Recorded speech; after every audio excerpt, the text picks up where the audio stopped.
तो साथियों नमस्कार। टीचर्स एकेडमी से मैं हूं डॉक्टर अंबरीश शुक्ला और आप सबका बेहद स्वागत है आपके अपने चहेते संस्थान में। देखिए, आज की जो कक्षा है बहुत ही महत्वपूर्ण होने वाली है और इसलिए भी महत्वपूर्ण होने वाली है क्योंकि हम हिंदी साहित्य के इतिहास को बहुत हल्के में ले लेते हैं और इससे प्रश्न पूछे जाते हैं। हिंदी साहित्य का इतिहास किसने लिखा, किस पद्धति से लिखा, किसने नहीं लिखा, किस सन में लिखा, कितने भागों में लिखा और उन ग्रंथों की क्या विशेषताएं हैं, किस भाषा में लिखे गए, किसको इतिहास की श्रेणी में रखते हैं और किसको इतिहास की श्रेणी में नहीं रखते हैं, कौन से इतिहास के स्रोत के अंतर्गत आते हैं, कौन से इतिहास के ग्रंथ के रूप में आते हैं और कौन से इतिहास संपादन के रूप में आते हैं। ये पूरी जो प्रश्नों की श्रृंखला है इससे बनती है। तो चलिए शुरू करते हैं आज। तो सबका स्वागत है। आज की कक्षा YouTube पे चल रही है, पब्लिक चल रही है, ठीक है। तो पब्लिक कक्षा का आनंद उठाइए।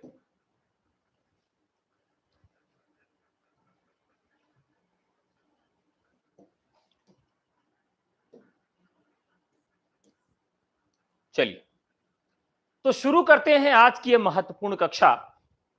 आशा है कि आप सबको यह कक्षा बहुत पसंद आएगी।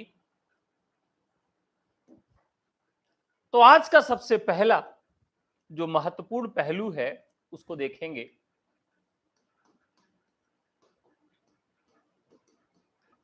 हिंदी साहित्य का इतिहास।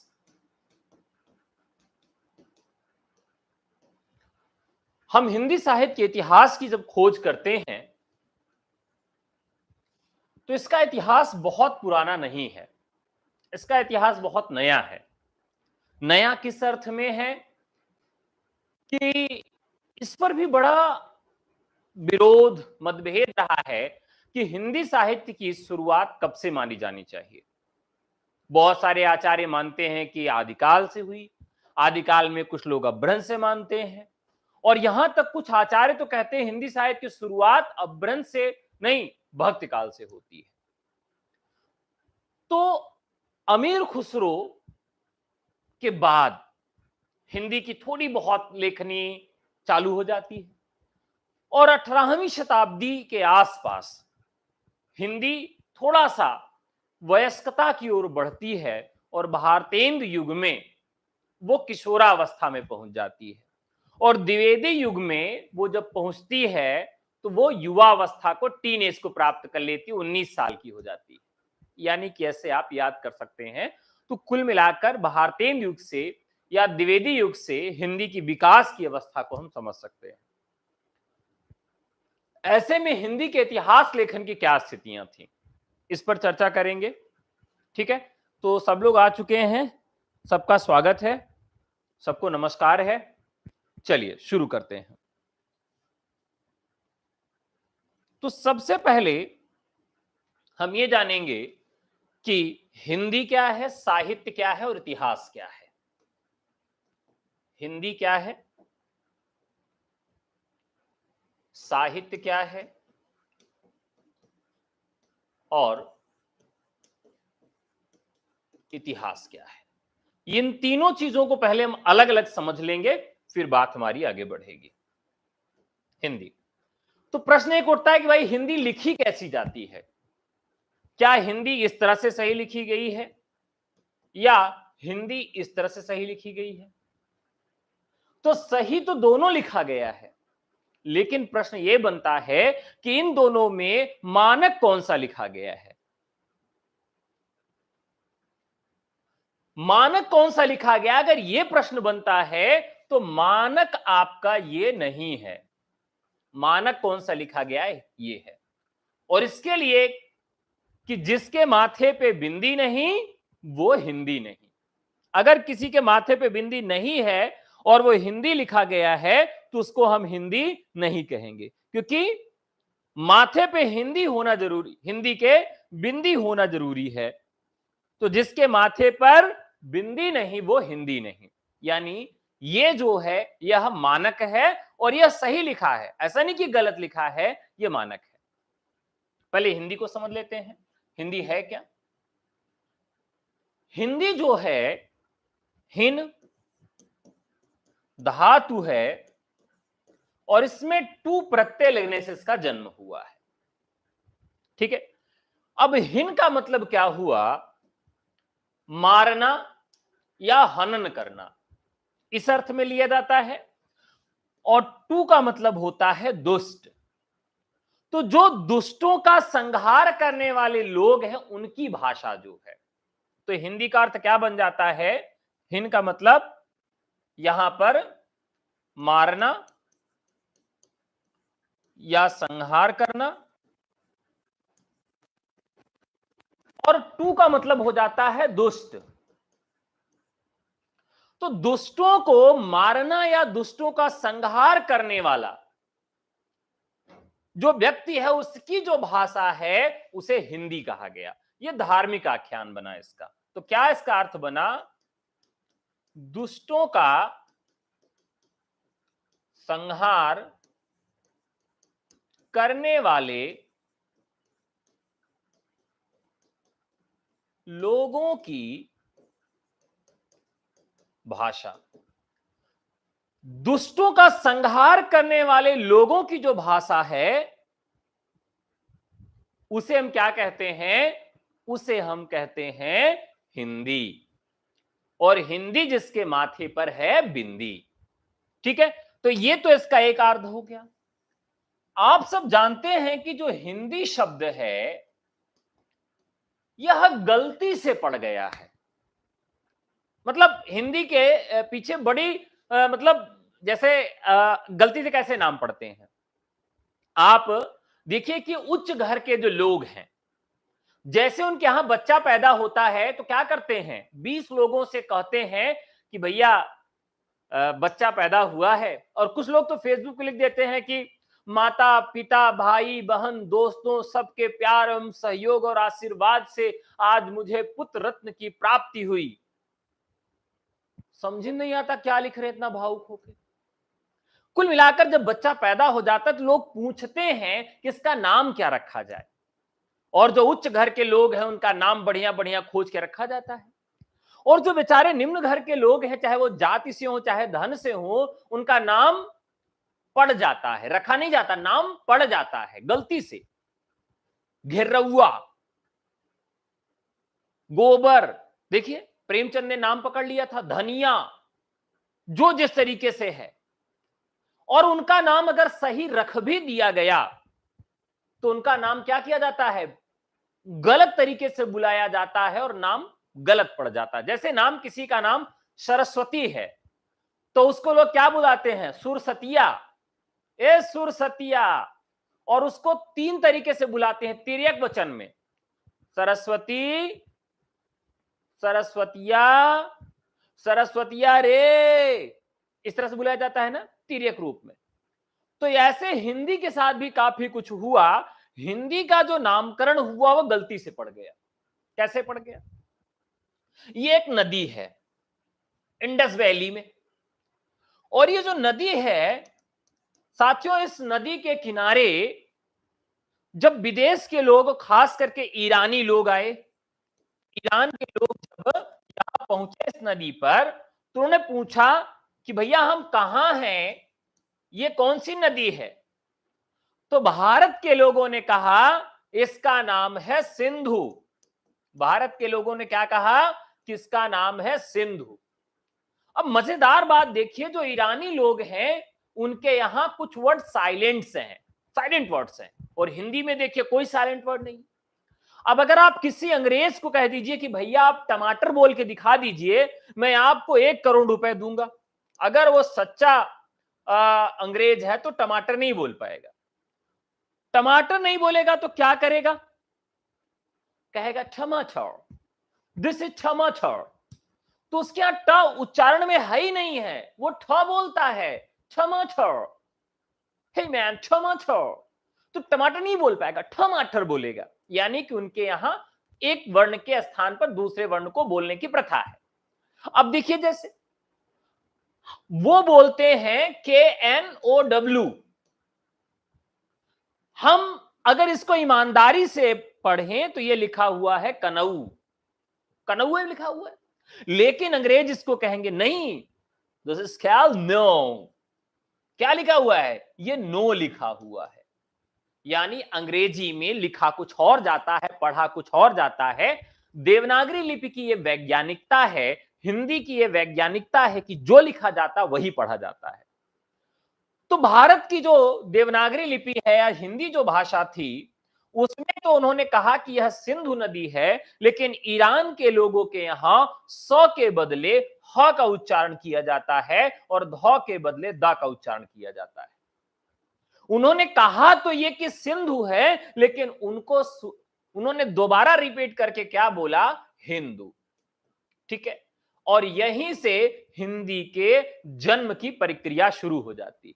यानी गलती से क्या होता है? गलती से नाम पड़ गया, गलती से उन्होंने कहा सिंधु और उन्होंने कहा हिंदू। जैसे एक लाइन है, आप सब मुझे बताइएगा कि कौन सा अलंकार है। कौन तुम हु घनश्याम तो बरसो कित जार। दरवाजा किसी ने खटखटाया और कहा, अंदर से आवाज आई, कौन तुम? दरवाजा खटखटाने वाले ने कहा, हूं घनश्याम मैं। फिर अंदर से आवाज आई, तो बरसो कित जात, तो बरसो भैया कहां जा रहे हो? तो कहें चित चोर कहावत है हम। कहें अच्छा, तो भैया हमारे पास तो कुछ है ही नहीं, क्या चोरी करेंगे आप? कुछ कहे कुछ और रहे, समझ कुछ और रहे। वैसे ही उन्होंने सिंधु के बदले क्या बोला? हिंदू बोला, और यहीं से इस नामकरण की प्रक्रिया चालू होती है। सिंधु के बदले क्या हो गया? हिंदू हो गया। अब हिंदू शब्द जो है, यहां ऊ की मात्रा ध्यान रखिएगा, छोटा ऊ की मात्रा ज्यादा कठिन होती है उच्चारण में, बड़ा ऊ की मात्रा आसान होती है। देखिए, यह आज से ही नहीं, बहुत सदियों से परंपरा रही है कि लोग अपने अनुसार नाम को सरल कर लेते हैं, शॉर्ट कर लेते हैं। आज प्रेमिकाएं नाम शॉर्ट कर लेती हैं। मतलब कुछ प्रेमिकाएं तो ऐसी हैं जो प्रेमी से बात करती हैं तो केला को भी केलू बोलती हैं। बाबू केलू खाओगे? केलू, हद है। अरे केला ही कहिए, केलू कहने की क्या जरूरत है? यानी ऊ की मात्रा लगा देते हैं। जैसे हनुमान जी को भी नहीं छोड़ते, हनु हनु क्या है? वैसे जो ऊ की मात्रा, छोटा ऊ की मात्रा है, ये छोटा ऊ की मात्रा बड़े ऊ की मात्रा से कठिन होती है उच्चारण में। जैसे एक शब्द आप लोगों ने देखा होगा, दुग्ध। तो दुग्ध शब्द जो था, ये छोटा ऊ की मात्रा बड़ा कठिन लगती थी, इसी वजह से दुग्ध का क्या हो गया साथियों? दूध हो गया। यानी छोटा ऊ था और बड़ा ऊ हो गया। हिंदी के साथ भी यही हुआ, जो हिंदू शब्द था, ये ई की ऊ की मात्रा ही कालांतर में उच्चारण से हट गई और शब्द क्या बचा? हिंद बचा। फिर कालांतर में इसमें ईक प्रत्यय लगाकर बोलना शुरू कर दिए और हिंद धन ईक बराबर हमारा शब्द बन गया क्या? हिंदीक। क्या शब्द बना? हिंदीक शब्द बना। और हिंदीक जो है, इसमें जो क है, यह कालांतर में बोलने में खत्म हो गया और हमारा शब्द क्या बच गया? हिंदी बच गया। अब देखिए कैसे खत्म होते हैं शब्द। हम अपने आप शब्दों को काटते छाटते चलते हैं। जैसे संस्कृत में एक शब्द हुआ करता था जिसे हम क्या कहते हैं? हम उसे स्थाली कहते हैं। क्या कहते हैं? स्थाली। साथियों, एक समय ऐसा आया जिसमें परिवर्तन अपने आप कर दिया गया। कहा स्थाली बोलने में बड़ा कठिन लग रहा है, नहीं बोलेंगे। क्या बोलेंगे हम? थाली बोलेंगे। तो आधा सा जो उच्चारण में था वो हट गया। तो इसी तरीके से ये हमारे हिंदी के जन्म की प्रक्रिया है। यानी हिंदी का जो नामकरण हुआ वह भी कैसे हुआ? गलती से हो गया। ठीक है, वो एक कौन सा गाना है, कर लेने दे गलती से मिस्टेक, नहीं क्या गाना था मुझे याद नहीं आ रहा है, आप लोग अच्छे से जानते होंगे। तो कुल मिलाकर हिंदी का जन्म इस तरह से होता है। तो एक मैंने इसकी उत्पत्ति बता दी, और ध्यान रखिएगा हिंदी शब्द की उत्पत्ति नहीं व्युत्पत्ति हुई है। क्या हुई है? व्युत्पत्ति। ठीक है, हिंदी शब्द के विषय में और देख लेते हैं। हिंदी शब्द का लिंग क्या है? चलिए जल्दी से बताइए, हिंदी किस लिंग का है? फटाफट कमेंट करके बताइए, हिंदी किस लिंग का है? अच्छा, फटाफट बताइए, हिंदी किस लिंग का है? तो देखिए, हिंदी यानी कि एक भाषा, और हिंदी सहित जितनी भी भाषाएं हैं वह सब क्या होती हैं? स्त्रीलिंग होती हैं। ठीक है, हिंदी जो है पद के दृष्टिकोण से क्या है? तो पद के दृष्टिकोण से अगर इसे हम देखें तो हिंदी यानी कि हिंदी बोलने वाले लोग, जैसे मेरा नाम आप न जानते रहिए, ठीक है, और मैं अपनी फटफटिया लेके मेरठ से गुजरूं, मेरठ का कोई छात्र है तो उन्होंने कहा अरे वो हिंदी वाले गुरुजी जा रहे हैं, वो हमारा नाम नहीं जानते, वो कहेंगे हिंदी वाले गुरुजी जा रहे हैं। जैसे न्योता जब होता था, दावत जब होती थी, तो पहले बफर सिस्टम नहीं था, तो बफर सिस्टम नहीं था तो क्या होता था, कचौड़ी जो बांटता था उसको कचौड़ी वाला कहा जाता था। है कचौड़ी वाले, इधर आओ, कचौड़ी वाला। जहां पर जो वाला शब्द है, यहां से हिंदी वाले शब्द जा रहे, वाला आपने कह दिया, यानी हिंदी किस रूप में आ रही है? विशेषण के रूप में आ रही है। तो यहां इसका लिंग हिंदी का स्त्रीलिंग हो गया, और यहां इसका क्या हो गया? ये विशेषण हो गया। हिंदी शब्द का प्रयोग किस अर्थ में किया जाता है? विशेषण के अर्थ में किया जाता है। ठीक है, तो लिंग जान गए आप, विशेषण जान गए आप। हम कौन सी भाषा में आपको पढ़ा रहे हैं? तो ये मानक हिंदी में आपको पढ़ा रहे हैं। ठीक है, हम आपको हिंदी नहीं पढ़ाते हैं, हम आपको मानक हिंदी में पढ़ाते हैं, मानक हिंदी हम आपको पढ़ा रहे हैं। ठीक है, तो ये बात हिंदी के विषय में हो गई।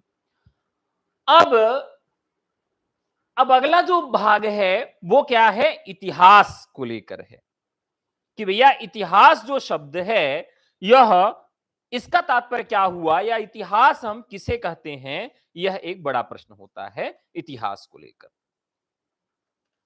चलिए,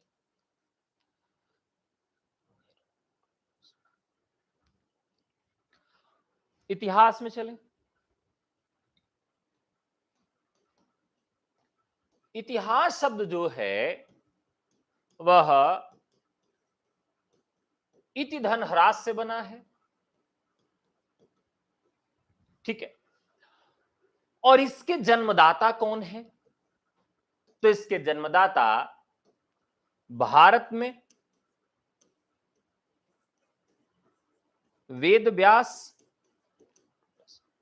और विश्व में हेरोडोटस।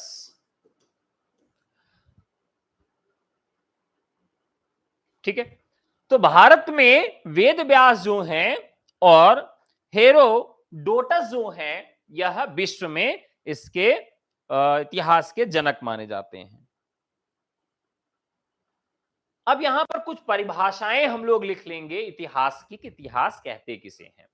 फिर उसके बाद हिंदी और साहित्य, हिंदी और इतिहास हो जाएगा, फिर साहित्य की बात करेंगे। तो यहां पर लिखेंगे सभ्य घटनाओं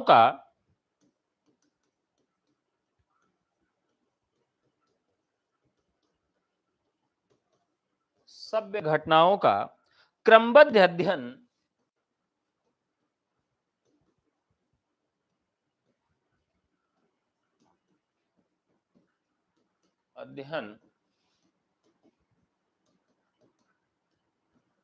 इतिहास है हेरोडोटस। ठीक है,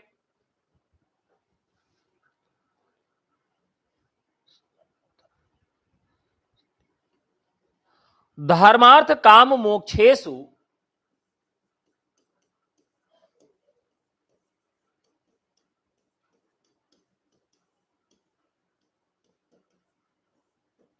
मोक्षेषु समन्वितम सत्य व्याख्यान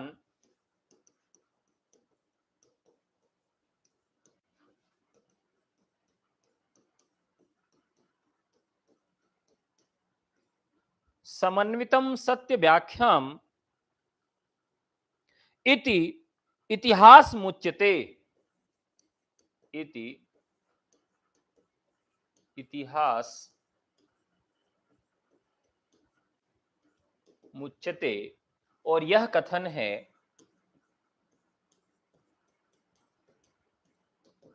वेद व्यास का।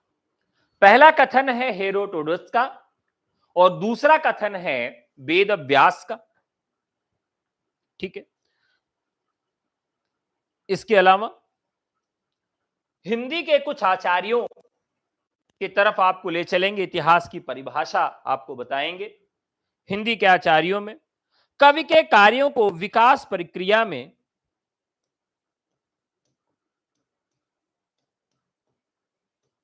कवि के कार्यों को विकास प्रक्रिया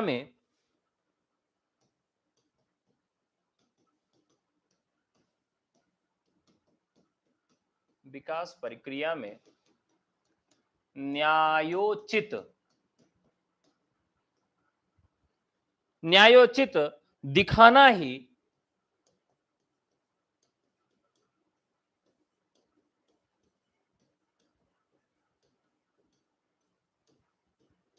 इतिहास है। कथन है किसका? राम स्वरूप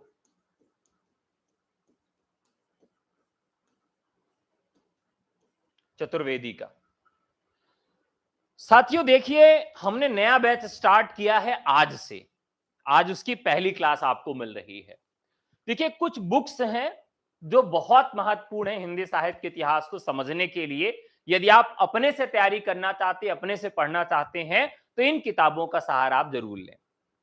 पहली किताब है मिश्र बंधुओं का हिंदी साहित्य का इतिहास। वो मेरे पास पीडीएफ सॉफ्ट फॉर्म में है, हार्ड फॉर्म किसी बच्चे ने मांगा है तो मैंने उसको दे दिया है। उसके अलावा हिंदी गद्य का विन्यास और विकास, रामस्वरूप चतुर्वेदी एक किताब। हिंदी साहित्य का इतिहास, डॉक्टर नगेंद्र। तो 10 लोगों ने मिलकर इस इतिहास ग्रंथ को संपादित किया है। जो रचनाओं की तिथियां होती हैं, उन तिथियों के दृष्टिकोण से यह रचना बहुत महत्वपूर्ण है। हिंदी काव्य का इतिहास, रामस्वरूप चतुर्वेदी, यह किताब भी बहुत महत्वपूर्ण है। हिंदी साहित्य और संवेदना का विकास, रामस्वरूप चतुर्वेदी। हिंदी साहित्य उद्भव और विकास, हजारी प्रसाद द्विवेदी। हिंदी साहित्य का आदिकाल, हजारी प्रसाद द्विवेदी। हिंदी साहित्य का दूसरा इतिहास और हिंदी साहित्य का आधुनिक साहित्य, भी 2 किताबें इनकी हैं, बच्चन सिंह की, बहुत महत्वपूर्ण है। और सारी किताबों की एक किताब कौन सी? यह किताब बहुत महत्वपूर्ण है, हिंदी साहित्य का इतिहास। इसके अलावा ड्रॉल से और सारी किताबें हैं जो मैं नहीं निकाला हूं, जो किताबें बहुत महत्वपूर्ण हो जाती, जैसे हिंदी साहित्य का सरल इतिहास, जो पहले एनसीईआरटी से प्रकाशित होती थी। तो देखिए, ये सारी किताबें ऐसी हैं जहां से प्रश्न पूछे जाते हैं, प्रश्न बनाए जाते हैं। इन सारी किताबों का निचोड़ मैं आपको देता हूं एक क्लास में। यानी कि इतनी मेहनत करके, कंटेंट तैयार करके, कंटेंट को बहुत सारा याद भी करके मैं आप तक डिलीवर करता हूं, जिससे आपको कम समय में इन सारी सारगर्भित पुस्तकों की जानकारी मिल सके, आप पढ़ सकें। बाकी किसी एक व्यक्ति के नोट से, किसी एक व्यक्ति के गाइड से पढ़ने से आपका चयन नहीं होगा। आप मेरे ही पूरे नोट ले लीजिए, आप पढ़कर चयन होना मुश्किल हो जाएगा। क्योंकि हिंदी में महत्वपूर्ण चीज क्या है कि याद होना, और जब आपको याद नहीं रहेगा तो कुछ नहीं हो पाएगा। तो सबसे महत्वपूर्ण है याद करना। अगर चीजें आपको याद नहीं रहेंगी हिंदी में, तो चयन नहीं होगा। और याद कैसे होगा? मजे से याद होगा। अगर मैं केवल लिखाता चला जाऊं, अगर आपको याद न कराऊं, तब भी आपका चयन नहीं हो पाएगा। यानी अगर आपको बता भी दूं कि इन्हीं 4 पुस्तकों से आपका पेपर बनेगा, तब भी आपका पास होना मुश्किल हो जाएगा, जब तक आप मजे लेकर, इंटरेस्ट लेकर उसको याद नहीं करोगे फैक्ट्स को। और लोग क्या करते हैं? ट्रिक बनाते हैं, बहुत बड़ी बड़ी 5 रचनाओं की ट्रिक 4 लाइन की होती है। तो ऐसे में कहां याद होगा? तो चलिए, इतिहास पे हम बात कर रहे थे, तो इतिहास में रामस्वरूप चतुर्वेदी के कथन के बाद अगला कथन लेते हैं। अगला कथन है, साहित्य का इतिहास बदलती हुई, साहित्य का इतिहास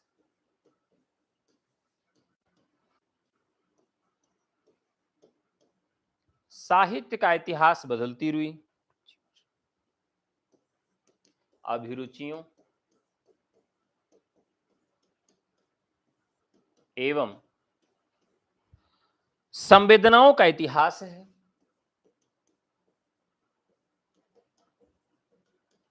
संवेदनाओं का इतिहास है।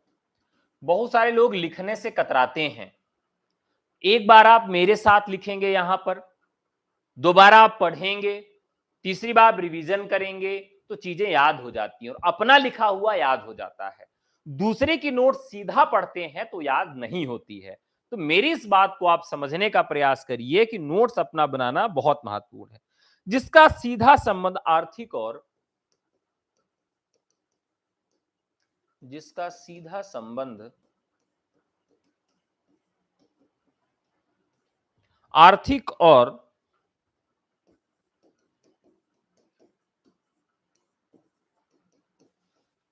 विकासात्मक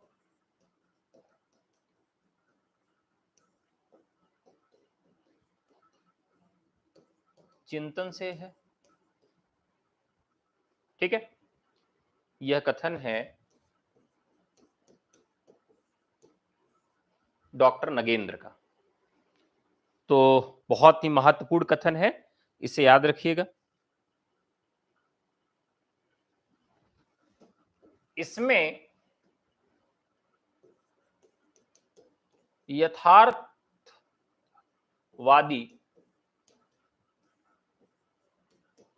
दृष्टिकोण से परिभाषा, तो यथार्थवादी दृष्टिकोण से उन्होंने इस परिभाषा को बनाया है। ठीक है, अगला कथन लेते हैं जो बहुत महत्वपूर्ण है आप लोगों के लिए। कथन है रामचंद्र शुक्ल का। आप लोग इस कथन को याद किए होंगे, जानते होंगे। प्रत्येक युग का साहित्य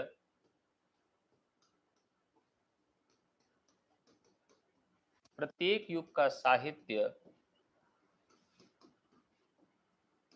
वहां की जनता की संचित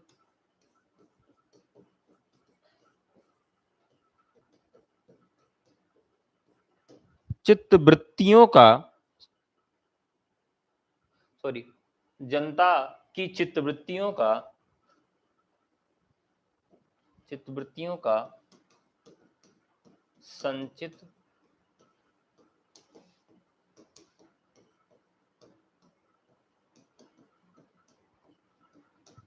संचित प्रतिबिंब होता है। यह चित्तवृत्ति प्रत्येक युग में बदलती रहती है। चित्तवृत्ति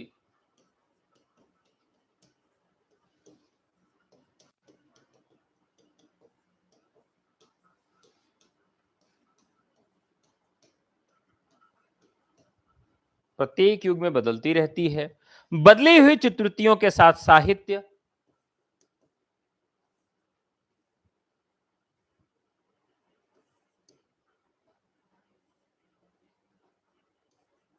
बदली हुई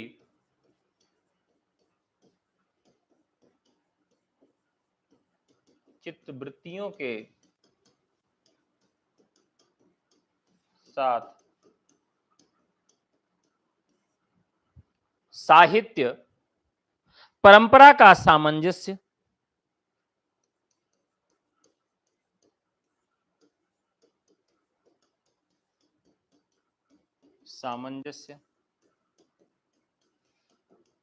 दिखाना ही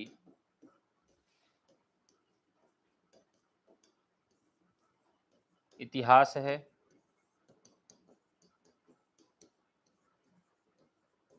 और ये बेहद महत्वपूर्ण कथन है आचार्य रामचंद्र शुक्ल का। देखिए, शुक्ल जी ने जो इतिहास लिखा, उनके दिमाग में क्या है, उनके दिमाग में यह बात है कि जो मनुष्य हैं, खास करके जो जनता है, उनकी जो चित्तवृत्तियां हैं, वही इतिहास के लिए उत्तरदायी हैं। इसलिए उन्होंने अपनी बात में इनको बहुत ही गंभीरता के साथ रखा है, इनको इतिहास में मूल स्थान दिया है। ठीक है, अब बात कर लेते हैं कि साहित्य क्या है। हिंदी पहले हमने जाना, फिर इतिहास जाना, और फिर अब देख लेते हैं साहित्य। वैसे क्रम में सबसे पहले हमें साहित्य को ही लेना चाहिए था, लेकिन याद नहीं था, तो हम साहित्य को बाद में कर ले रहे हैं।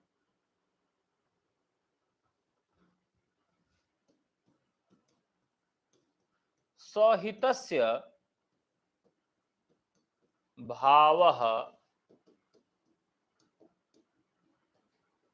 साहित्यम, ये एक बहुत ही पारंपरिक सी परिभाषा है साहित्य की, कि साहित्य हम किसे कहते हैं। ये बहुत ही पारंपरिक सी परिभाषा है।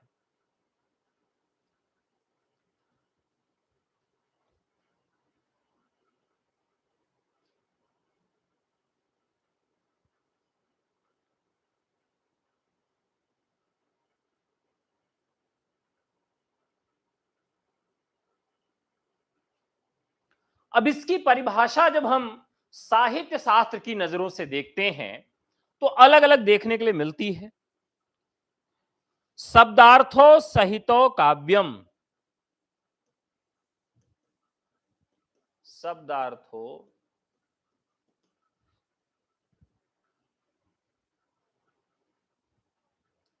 शब्दार्थो सहितो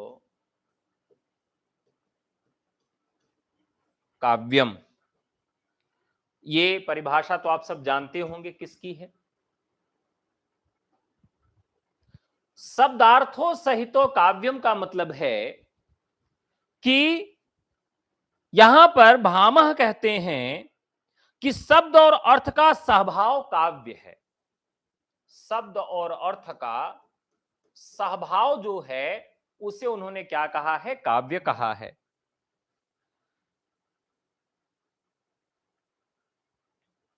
वाक्यम रसात्मकम काव्यम, वाक्यम रसात्मकम काव्यम। और ये साहित्य दर्पणकार विश्वनाथ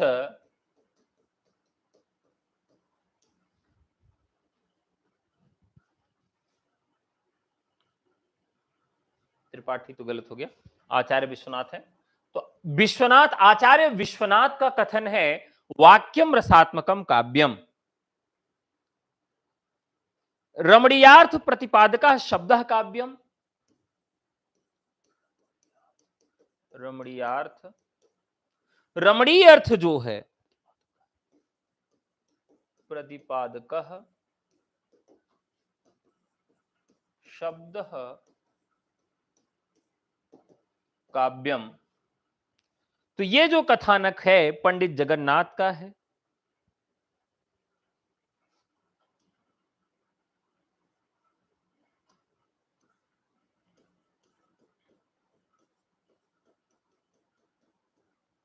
ठीक है, तो संस्कृत के आचार्यों ने भी इस तरह से साहित्य क्या है इसकी परिभाषा दी, और इसके अलावा हिंदी में भी बहुत सारे आचार्यों ने इसकी परिभाषा दी।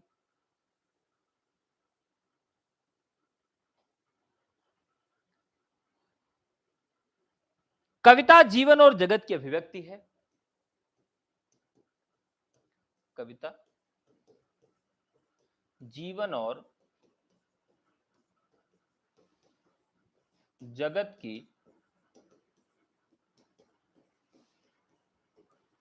अभिव्यक्ति है, यह कथन है आचार्य शुक्ल का।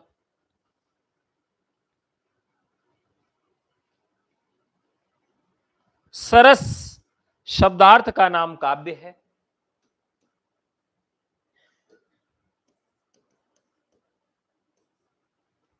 सरस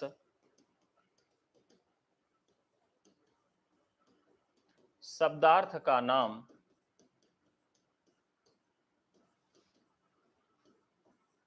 काव्य है।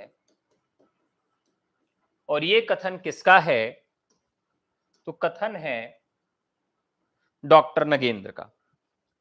ठीक है।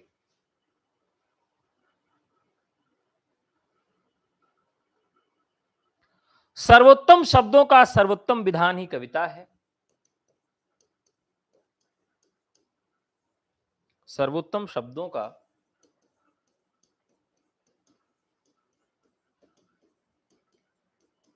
सर्वोत्तम विधान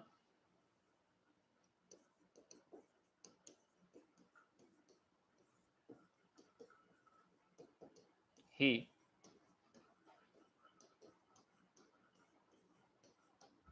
सर्वोत्तम शब्दों का सर्वोत्तम विधान ही कविता है।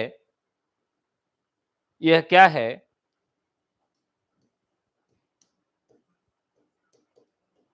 कॉलरिज का कथन है। देखिए, साहित्य शब्द जो है इसमें गद्य पद्य दोनों आ जाता था। सबको साहित्य शास्त्र में हम सबको ही सम्मिलित कर लेते थे। तो पहले जो इसका नाम था वह क्या था? वाक्धनमय था, यानी कि वांग्मय था।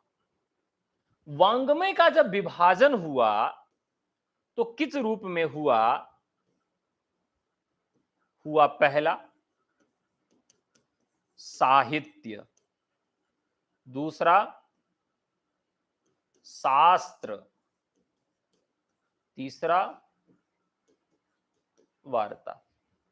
तो जो इसका विभाजन हुआ वो साहित्य, शास्त्र और वार्ता के रूप में हुआ वांग्मय का। और जब साहित्य के रूप में इसका विभाजन हुआ तो इसके भी विभाजन किए गए, जिसमें गद्य, पद्य और चंपू, ये 3 विभाजन किए गए। अब यहां पर साहित्य की बात करें तो साहित्य में ये चीजें आती हैं। साहित्य में गद्य पद्य और चंपू ही आता है। लेकिन हमें क्या क्या पढ़ना है? हमें पढ़ना है शास्त्र भी, जिसमें व्याकरण शास्त्र है, काव्य शास्त्र है, और वार्ता में मुहावरे भी हमको पढ़ने हैं, जो बातचीत करने के दौरान स्लैंग आते हैं या लोकोक्तियां आती हैं, तो यह भी हम सबको वार्ता के अंतर्गत पढ़ने हैं। यहां पर जो पूरा कॉन्सेप्ट हमें समझना है वो यही है कि साहित्य के अंतर्गत गद्य पद्य और चंपू ये हमें पढ़ना है। तो आपने क्या क्या पढ़ लिया? साहित्य पढ़ लिया, साहित्य पढ़ लिया, साहित्य क्या है, और आपने इतिहास भी पढ़ लिया। क्या पढ़ लिया? आपने इतिहास भी पढ़ लिया क्या है, और सब कुछ पढ़ने के बाद अब हम नेक्स्ट चलेंगे इतिहास की लेखन पद्धतियों पर। कि इतिहास की लेखन पद्धतियां कौन कौन सी हैं।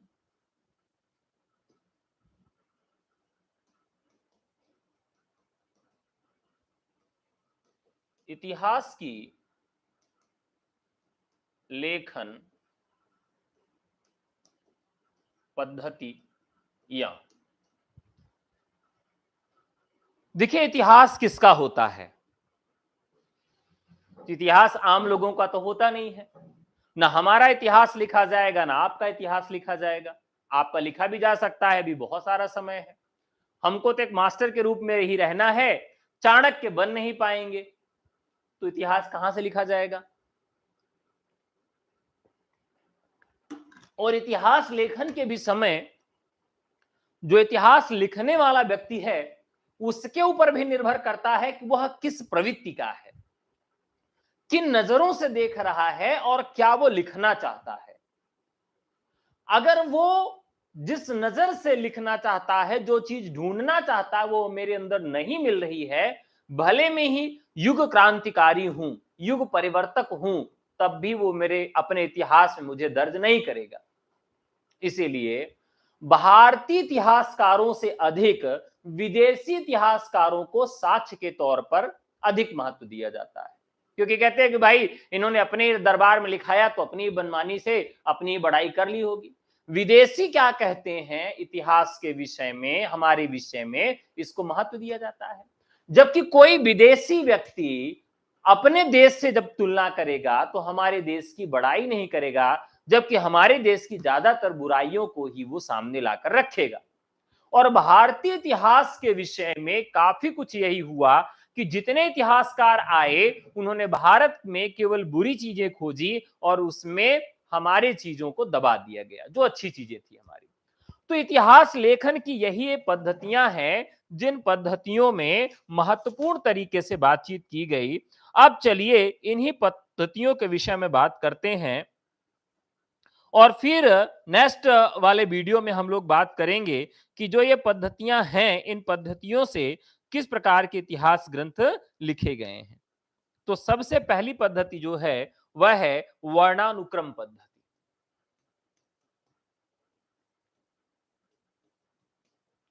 वर्णानुक्रमी पद्धति। देखिए कोई ना कोई फॉर्मेट होता है। हिंदी साहित्य का इतिहास लेखन जब शुरू हुआ तो उस समय की जो पद्धति थी उतनी ज्यादा विकसित नहीं थी, या उस समय के जो लेखक थे उतने ज्यादा विकसित या मेच्योर नहीं थे। वह पद्धति जिसमें रचनाकारों का परिचय,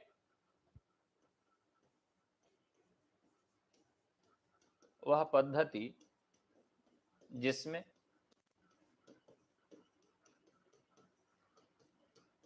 रचनाकारों का परिचय,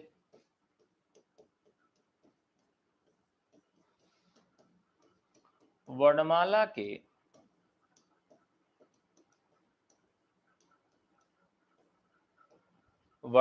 के अनुक्रम से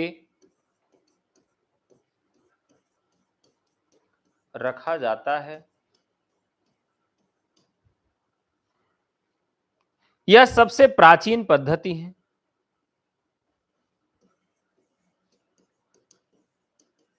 सबसे प्राचीन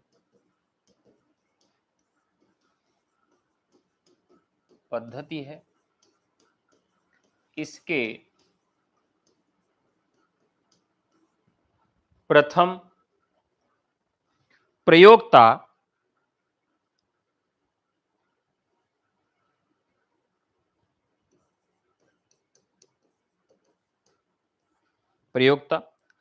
गारसा दत्तासी हैं।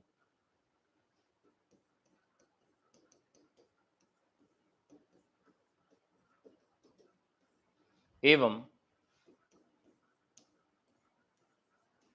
दूसरे शिव सिंह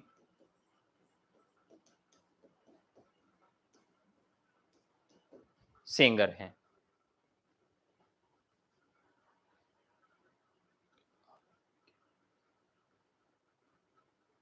इसकी खास बात क्या है कि यह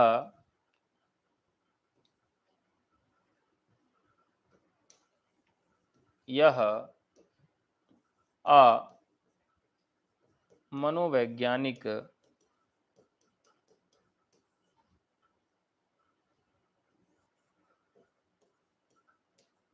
पद्धति है। देखिए जैसे बिहारी मतलब क्या कह सकते हैं उनको, मिश्र बंधुओं ने जब एक ग्रंथ लिखा जिसका नाम है हिंदी नवरत्न, तो हिंदी नवरत्न लिखते समय उनके सामने बड़ी समस्या आई कि किस कवि को पहले रखें और किसको बाद में रखें, या हिंदी नवरत्न में किस कवि को रखें। यही समस्या जब इतिहास लिख रहे थे गारसा दत्तासी, तो उनके सामने भी आई थी। गारसा दत्तासी को ये बड़ी समस्या हुई कि मैं किस कवि को पहले रखूं और किस कवि को बाद में रखूं।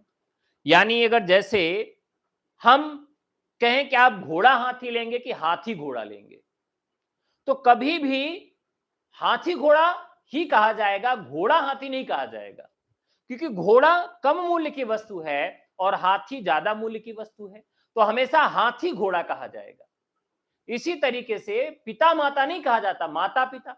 सीता और राम कहा जाता है। इसके कई आधार हैं, उन आधारों को भी बताऊंगा मैं आपको। जैसे 5-10 रुपए ले लीजिए या 10-5 रुपए ले लीजिए, इसमें भी क्या सही होगा आप सब बताएं। तो हमेशा क्या पहले आएगा, बड़ा हमेशा आएगा। 10-5 रुपए की बात करते हैं, 5-10 रुपए। तो यहां पर भी वही बात है, जो वर्णानुक्रमी पद्धति है इसने इस समस्या को समाप्त कर दिया और उन्होंने क्या किया कि वर्णानुक्रम पद्धति पर यह ग्रंथ लिखा। लेकिन यहां एक चीज और ध्यान रखने वाली है कि किस प्रकार के वर्णमाला का प्रयोग किया गया, हिंदी वर्णमाला के अनुसार या अंग्रेजी वर्णमाला के अनुसार। तो अंग्रेजी वर्णमाला के आधार पर, तो अंग्रेजी वर्णमाला के आधार पर इस ग्रंथ को उन्होंने लिखा और इस पद्धति का नाम क्या है? इस पद्धति का नाम है वर्णानुक्रमी पद्धति। एकदम से याद रखिएगा। गारसा दत्तासी की रचनाओं को हम आगे भी देखेंगे। जब हम देखेंगे इनकी रचनाओं को तब भी, अभी गारसा दत्तासी के विषय में थोड़ा सा जान लेते हैं। गारसा दत्तासी जो हैं, इनका जन्म कहां हुआ था? तो यहां लिखेंगे गारसा दत्तासी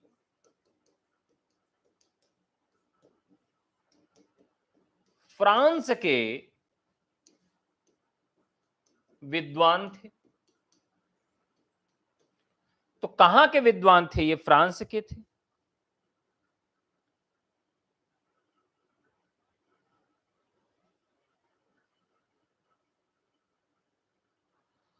गारसा दत्तासी जो हैं 1850 51 के बीच में इनका जन्म माना जाता है और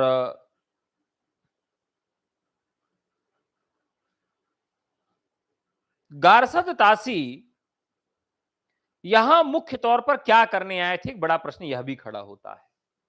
तो गारसा दत्तासी भारत में जब आए तो एक पादरी की भूमिका में थे और इन्होंने उर्दू और हिंदी का मिला जुला एक ग्रंथ लिखा था जिसका नाम है इस्तवार दलालतुत्तुर इंदुई हिंदुस्तानी।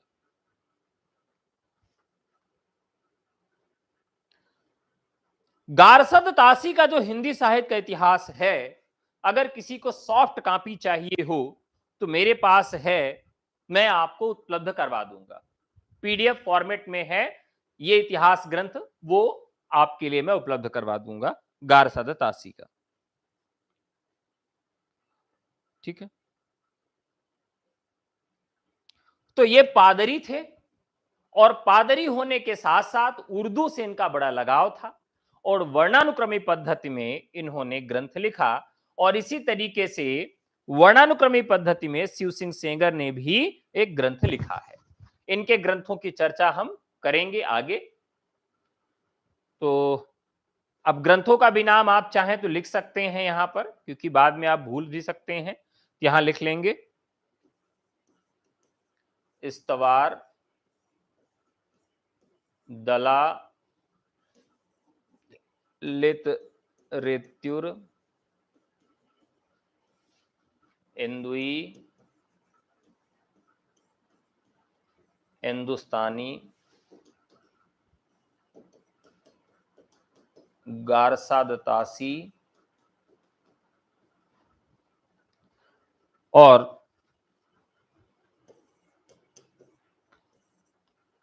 शिव सिंह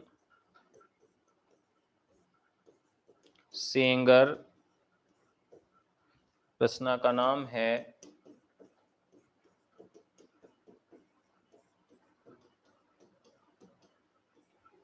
शिव सिंह सरोज। ठीक है, तो यह पद्धति भी काफी महत्वपूर्ण पद्धति मानी जाती है। और इसके बाद दूसरी पद्धति जो आती है साथियों, वो आती है कालानुक्रमी पद्धति।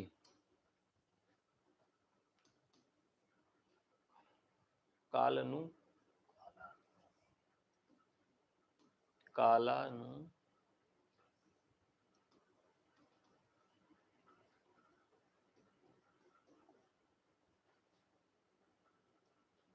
पद्धति, यानी कि यह पद्धति किस प्रकार की है, तो इसमें काल के अनुक्रम को ध्यान में रखा जाता है।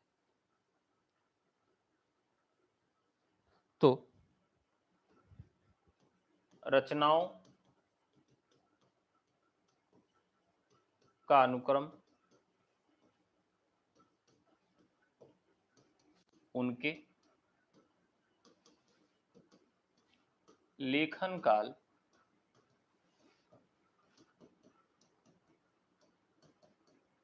के आधार पर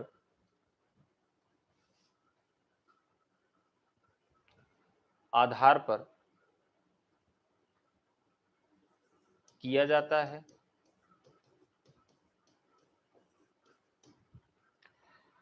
यह इतिहास लेखन की सबसे लोकप्रिय और प्रचलित पद्धति है।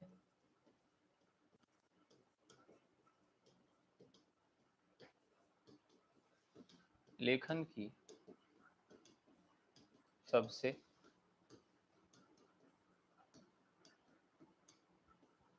लोकप्रिय व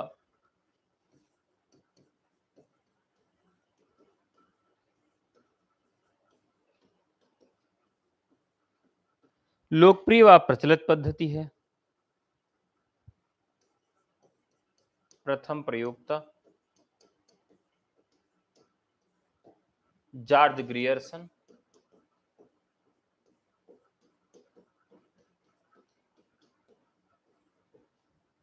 ग्रंथ का नाम है the modern vernacular literature of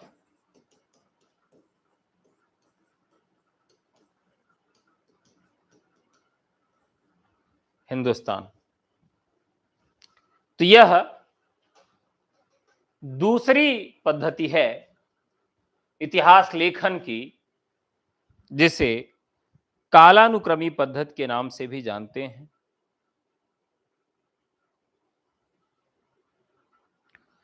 कालानुक्रमी पद्धति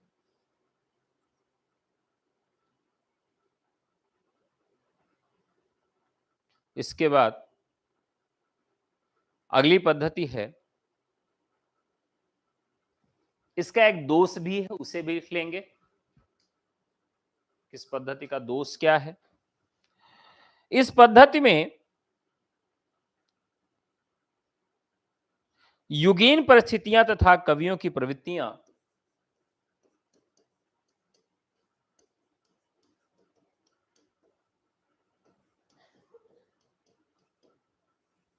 युगीन परिस्थितियां तथा कवियों की प्रवृत्तियां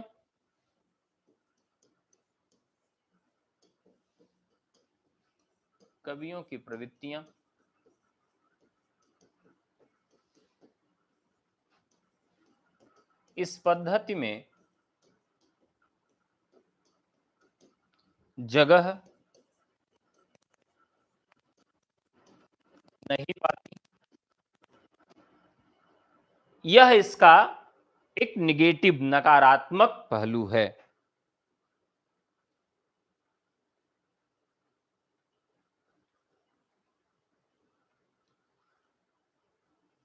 इसी पद्धति का प्रयोग किया है मिस्र बंधुओं ने।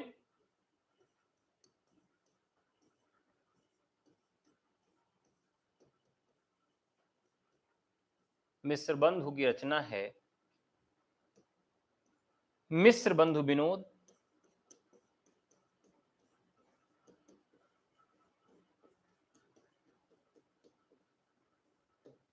तो दो ग्रंथ यहां पर मिलते हैं।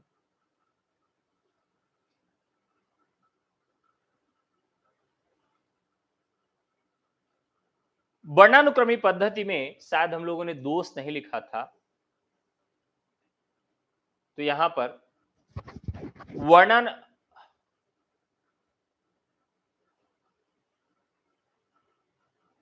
वर्णानुक्रमी पद्धति का दोष लिख लेते हैं। लिख लीजिए, वर्णानुक्रमी पद्धति सबसे अविकसित पद्धति है, सर्वाधिक अविकसित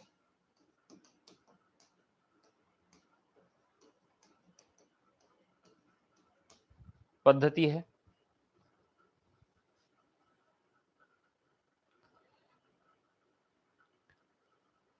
इस पद्धति में लेके इतिहास ग्रंथ इस पद्धति में लिखे गए इतिहास ग्रंथ साहित्य कोश के समान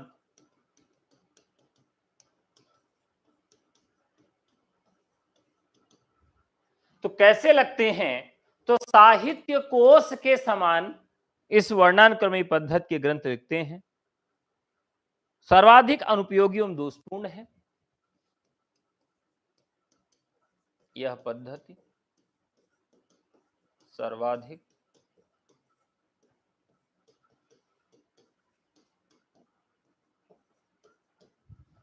दोषपूर्ण है।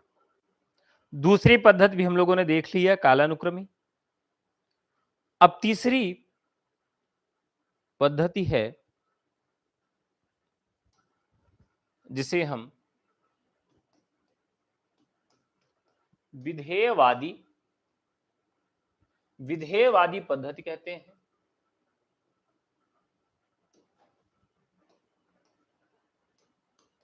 सबसे महत्वपूर्ण पद्धति यही होती है। हिप्पोली एडॉल्फ तेन हिप्पोली एडॉल्फ तेन इस पद्धति के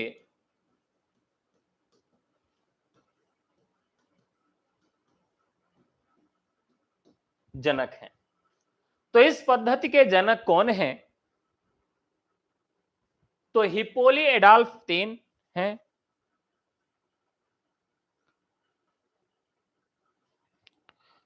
तो साहित्याकरण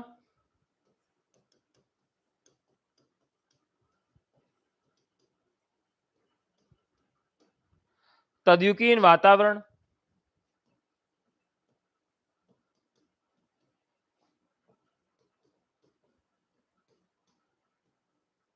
उस समय का वातावरण क्या था, प्रमुख आंकड़े जो थे वो किस प्रकार के थे, परिस्थितियां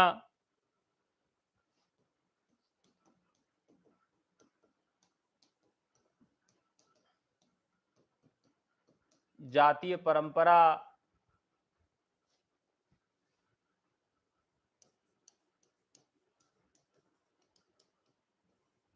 जातीय परंपराओं का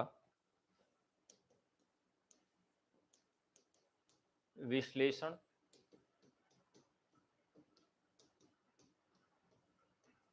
किया जाता है।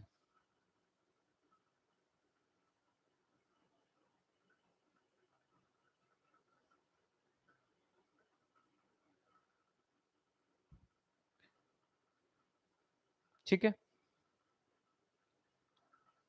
और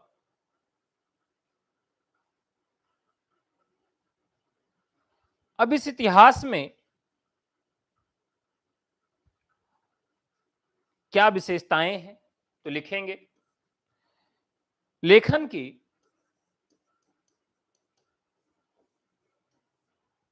नवीनतम व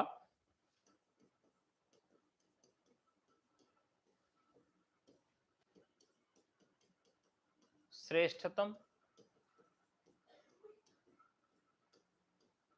पद्धति है।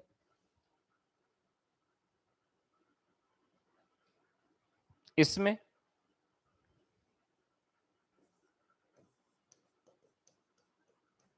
भाषा के क्रमिक विकास के आधार पर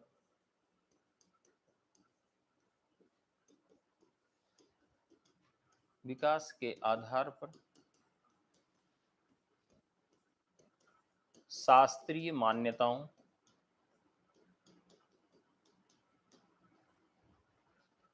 शास्त्रीय मान्यताओं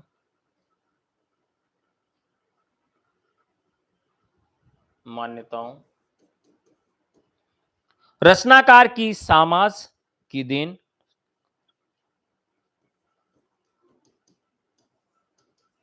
रचनाकार को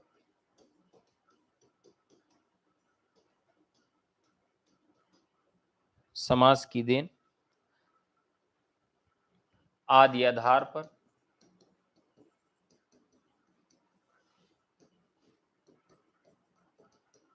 रचना का मूल्यांकन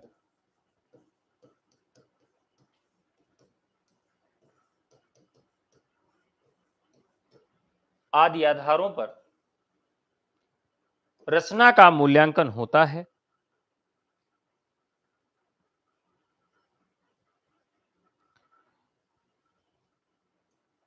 टेन ने इस पद्धति का प्रथम प्रयोग किया,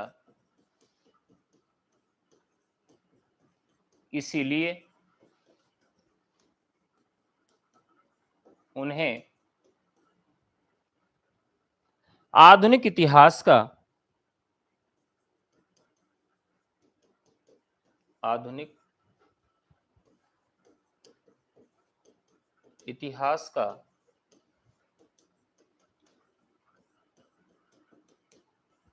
जनक माना जाता है। उन्हें आधुनिक इतिहास का जनक माना जाता है।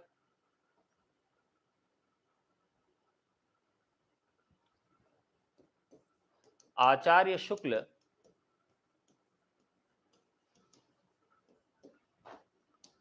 हिंदी साहित्य का इतिहास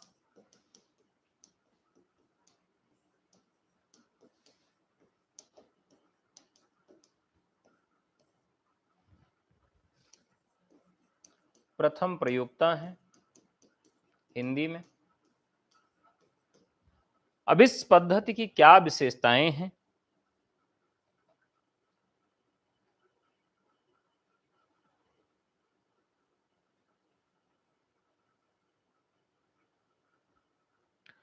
दोहरा नामकरण की प्रवृत्ति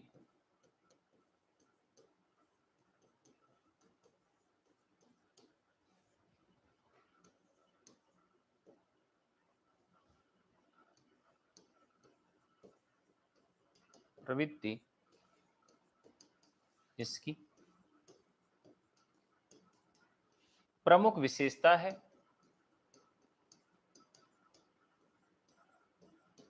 तो दोहरे नामकरण की जो प्रवृत्ति है, शुक्ल जी ने दोहरे नामकरण दिए हैं, लेकिन एक कथन बहुत महत्वपूर्ण है जो इसके विषय में है। एक आचार्य ऐसे भी हैं जो विधेयवादी पद्धति का जनक शुक्ल जी को नहीं मानते हैं। हिंदी के विधेयवादी साहित्य इतिहास के आदम प्रवर्तक, हिंदी के विधेयवादी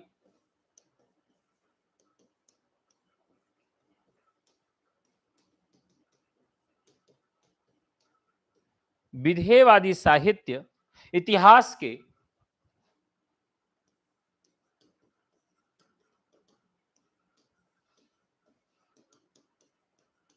आदम प्रवर्तक।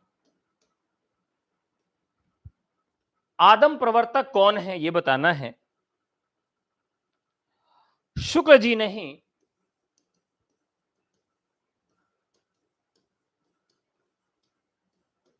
शुक्ल जी नहीं,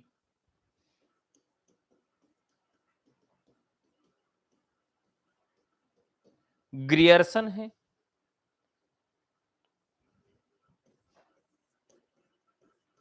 हिंदी साहित्य का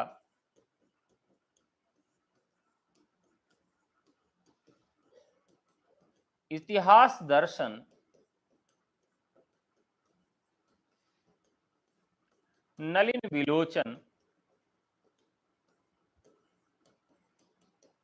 शर्मा। तो नलिन विलोचन शर्मा जो हैं वो इस कथन को कहते हैं कि भैया आप लोग अगर इनको मानते हैं तो मानते रहिए, लेकिन मैं जो है इनको नहीं मानता हूं। अपने इतिहास के ग्रंथ में उन्होंने इसका बाकायदा विरोध किया है।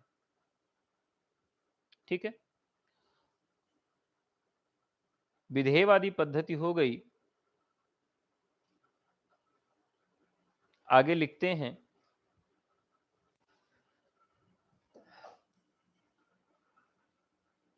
आलोचनात्मक पद्धति।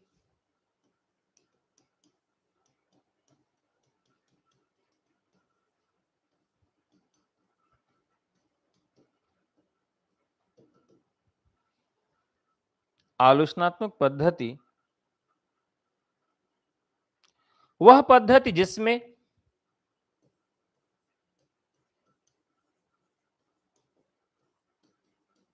जिसमें रचनाकारों के विषय में बताने से ज्यादा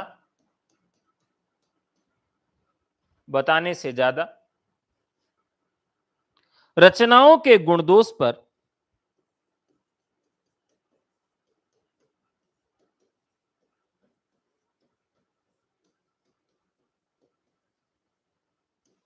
पर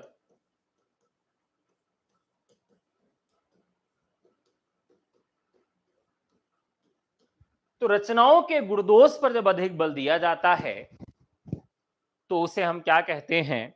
आलोचनात्मक पद्धति कहते हैं।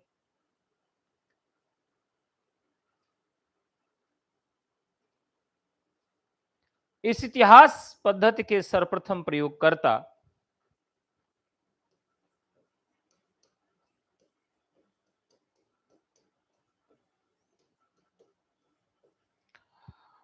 डॉक्टर राम कुमार वर्मा,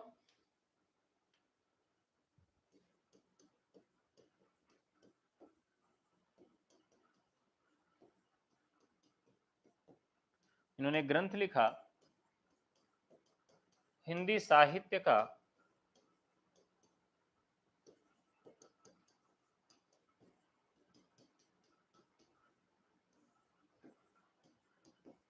आलोचनात्मक इतिहास।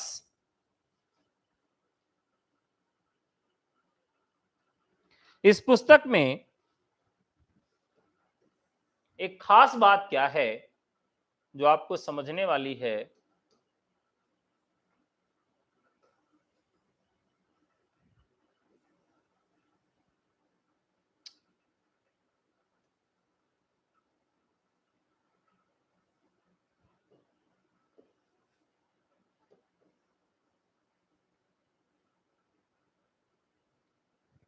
इस पुस्तक में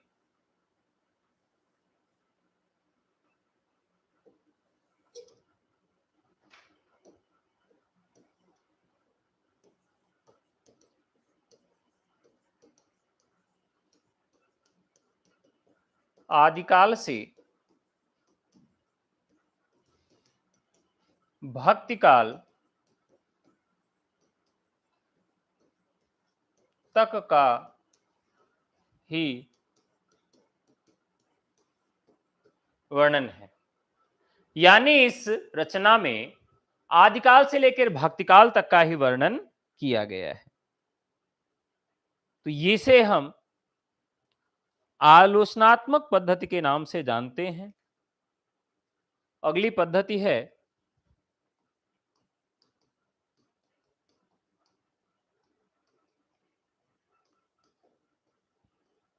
वैज्ञानिक पद्धति। वैज्ञानिक पद्धति क्या है? इतिहास निरपेक्ष रहकर इस पद्धति में इतिहास निरपेक्ष रहकर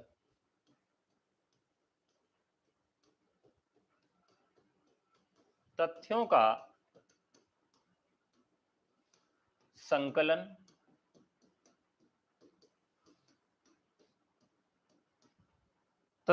संकलन किया जाता है।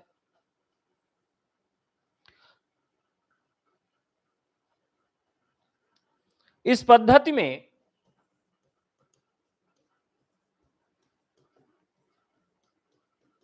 तर्कबद्धता एवं क्रमबद्धता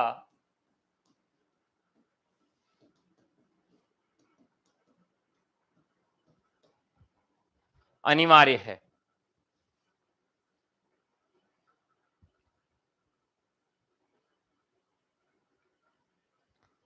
इसमें शास्त्रीय मान्यताओं के आधार पर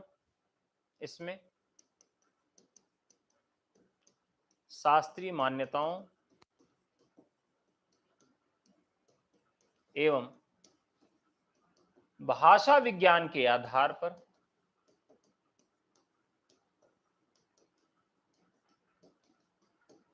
शास्त्रीय मान्यताओं एवं भाषा विज्ञान के आधार पर रचनाओं का मूल्यांकन किया जाता है।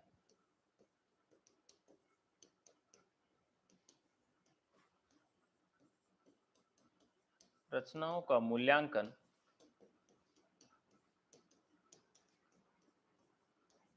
किया जाता है।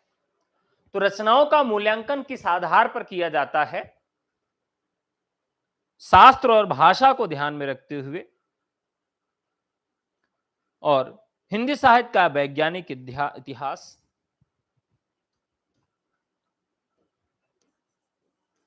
प्रथम प्रयोक्ता,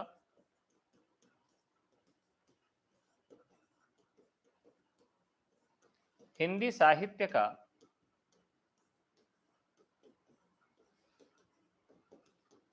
वैज्ञानिक इतिहास,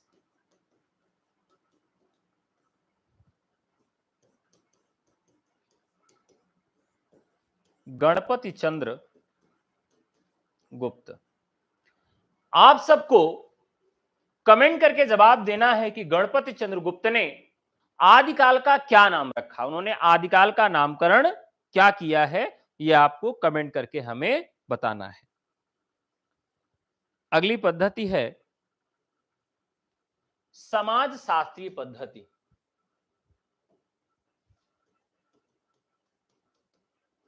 समाज शास्त्रीय पद्धति। इस पद्धति में इतिहासकार क्या करता है? यह पद्धति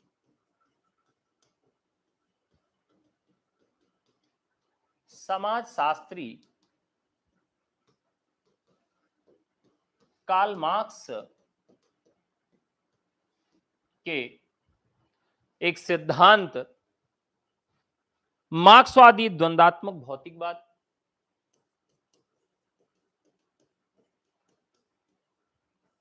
मार्क्सवादी द्वंद्वात्मक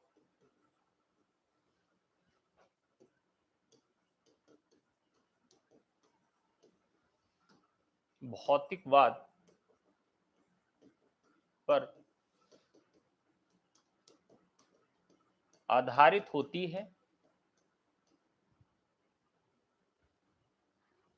है। इस पद्धति में कवियों लेखकों का मूल्यांकन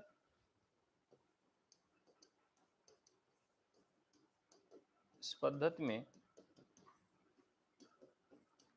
कवियों और लेखकों का मूल्यांकन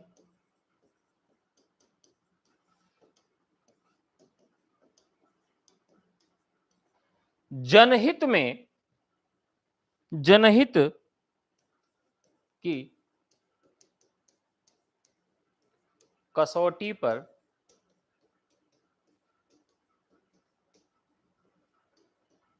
जनहित की कसौटी पर किया जाता है।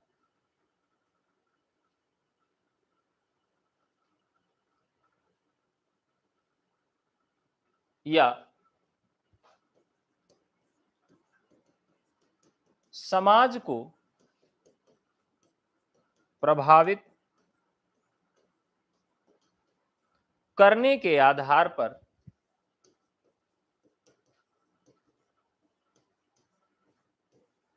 इस पद्धति का प्रयोग किया जाता है। जैसे कोई रचना इतिहास को और समाज को, जन को किस प्रकार से प्रभावित करती है, इसी चीज को ध्यान में रखकर ही इस पद्धति का प्रयोग किया जाता है। इस प्रणाली का प्रयोग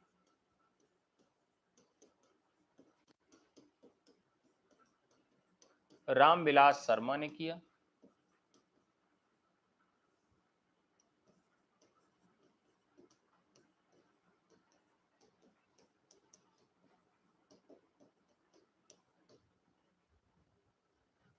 हिंदी साहित्य की भूमिका,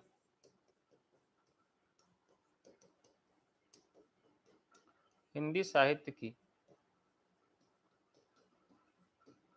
भूमिका, हिंदी साहित्य का उद्भव विकास,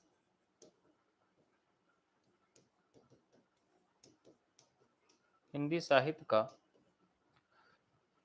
उद्भव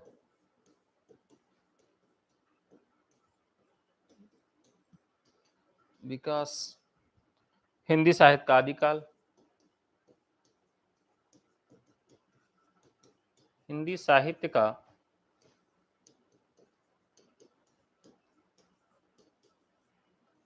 आदिकाल, हजारी प्रसाद द्विवेदी,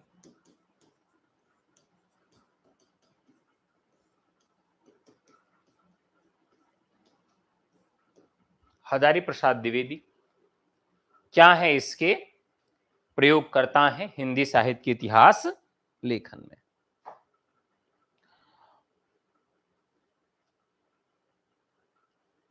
अब हम कल के एपिसोड में कुछ और महत्वपूर्ण बात करेंगे।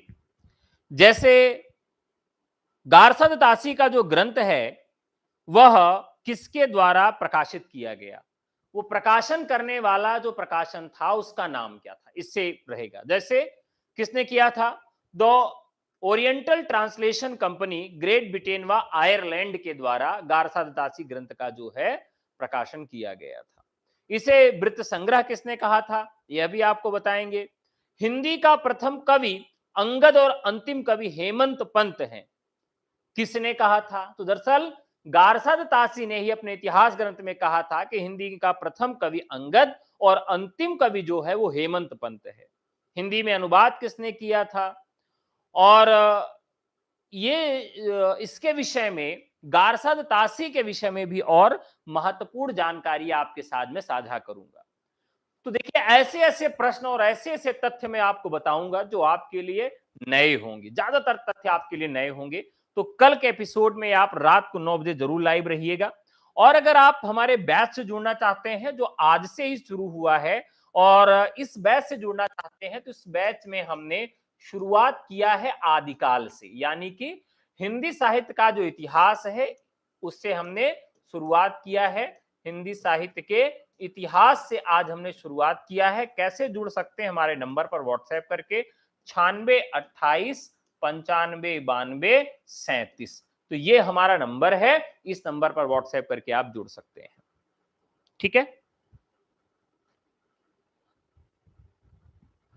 तो आज की क्लास आपको कैसी लगी जरूर बताइएगा। कल की क्लास और भी मजेदार और इंटरेस्टिंग और नए फैक्ट के साथ आपके लिए लेकर उपस्थित होऊंगा। तो कल मिलते हैं। धन्यवाद। शुभ रात्रि।